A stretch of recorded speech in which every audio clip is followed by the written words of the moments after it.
시청자 여러분 안녕하십니까? 시사칼럼의 김동석입니다. 여러분, 선거가 끝나고 이제 결론이 났습니다. 집권당인 민주당이 아주 완패를 당했습니다.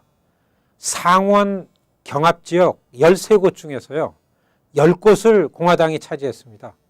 그리고 하원에서도 공화당이 아주 완승을 거두어서 의석수를 이전보다 10석이나 더 벌렸습니다.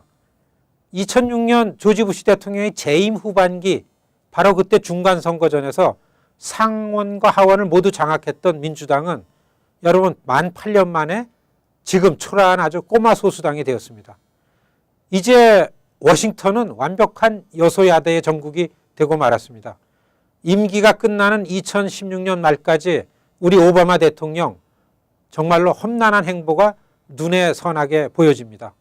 시청자 여러분, 선거 결과를 놓고서 전문가들은요 워싱턴의 당파적인 그런 정치 행태에 대한 일반 시민들, 일반 유권자들의 반응이 오바마 행정부에게 책임을 묻는 형태로 나타났다고 이렇게 분석하고 있습니다.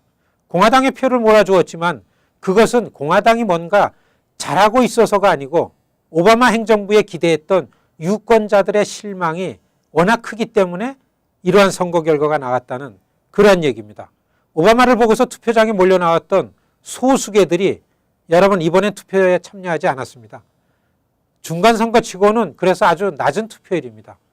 선거에 나타난 민심을 제대로 파악하기가 어려운 선거 결과이기도 합니다. 그래서 공화당이 압승을 거두었지만 그것이 2016년 대통령 선거전에서 꼭 공화당이 유리하다고 그렇게 말하기가 어렵다는 그런 분석도 있습니다. 여러분, 예전같이 유권자들이 이슈와 정책을 갖고서 어느 당이나 후보를 선택하는 것이 아니고요. 전국의 분위기나 이 여론의 흐름에 따라서 투표를 한다는 그런 결론입니다. 시청자 여러분, 일반적인 미국 유권자들의 이와 같은 투표 성향은 소수계들에겐요 절대로 불리하지 않습니다. 소수로서 표의 영향력을 발휘하기엔 여러분 지금 아주 좋은 변화입니다. 인종그룹별의 투표 집단이 아니면 미국 어느 사회에 어디에고 이러한 표 쏠림 현상은 더 이상 없습니다. 두 가지가 아주 중요합니다. 하나는 투표율이고요. 하나는 결집력입니다. 우선은 반드시 투표에 참가해야 합니다. 숫자보다도 여러분 투표율입니다. 바로 투표율이 결집을 불러옵니다. 선거판에서의 결집은 투표의 표 쏠림으로 나타납니다. 다시 말해서 몰표의 힘을 발휘한다는 그런 얘기입니다. 우리 한인들의 선거는 아직 이렇다고 설명할 단계가 아니지만요. 그러한 가능성이 있습니다. 왜냐하면 한인 밀집 지역임에도 투표율이 아직까지 평균보다 낮기 때문에 자신 있게 얘기는 못하지만요. 이러한 현상이 기대됩니다. 그래서 지금 상황으로는요. 첫째도 그리고 둘째도 투표 참여, 투표율입니다. 시청자 여러분, 이번 중간선거를 통해서 한인 사회는 크게 두 가지를 반드시 배워야 합니다. 한 가지는요. 한인 커뮤니티를 의지해서 정치인으로 출마를 하면 그것은 반드시 지역의 풀뿌리 출신이어야 한다는 것과 또 다른 한 가지는요. 선거 자금은 펀드레이징은 반드시 조기에 조성되어야 한다는 겁니다. 재선에 도전해서 무난하게 뉴욕주 하원의원의 자리를 굳힌 플러싱 지역의 란킴은 풀뿌리 정치인이란 설명이 그의 큰 강점이었습니다. 한인이 아닌 일반 유권자들이 왜 너에게 우리가 투표를 해야 하는가 이런 질문에요. 답할 아주 간단 명료한 대답이 바로 이겁니다. 란킴은 나는 플러싱의 아들입니다. 이러면서 선거운동을 했습니다. 내가 여기서 나서 여기서 컸습니다라는 대답 이상이 없습니다. 뉴저지의 로이주의 최대 약점은 바로 이거였습니다.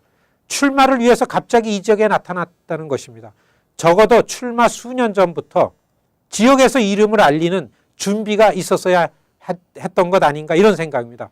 그리고 선거 자금이 일찍 모금이 되었어야 했습니다. 지난해 12월 로이조가 직접 한인사회를 향해서 아주 애절하고도 간곡하게 바로 이 조기 선거 자금을 하소연했었습니다. 그러나 재력가들로 구성된 한인 후원회가 올해 6월에 들어서야 구성이 되었습니다. 결론은 돈을 득표로 연결을 시키지 못했습니다. 후보자의 선거기금은 액수만큼이나 모금의 시기가 결정적인 변수입니다. 선거 막바지에 후보 본인인 로이조의 안타까운 발언이 시간이 절대적으로 필요했다고 그렇게 얘기했습니다. 후보자 본인의 실력과 투지와 그리고 집중력이 드디어 이 지역구의 전반적인 흐름의 분위기를 압도해놨습니다. 그러나 그것이 득표로 연결되기엔 시간이 절대적으로 부족했습니다. 한인 출마자들 본인들의 준비만큼이나 이를 후원할 한인 후원에도 어느 수준의 전문성을 갖추어야 된다는 그런 얘기입니다. 시청자 여러분, 정치 지형도 아주 냉정하고 아주 냉혹합니다. 한인 후보에만 열광해서 총집결했던 한인들에게 자리를 지켜낸 현직의 의원은 우리에게요, 한 명의 한인도 나를 지지하지 않았지만 나는 오히려 지난해 선거 때보다 득표율이 올랐다. 지금 이렇게 이야기할 겁니다. 어쩌면 이 또한 한인 후보를 포함한 한인 후원회의 몫일 거라고 생각됩니다. 이러한 일을 감당하는 일은 선거가 끝났다고 다 나앉을 것이 아닙니다. 더 열성적으로 유권자 등록과 투표 참여일에 나서는 일입니다. 한인 매체는 바로 그것을 감독하고 재촉해야 할 것입니다. 감사합니다.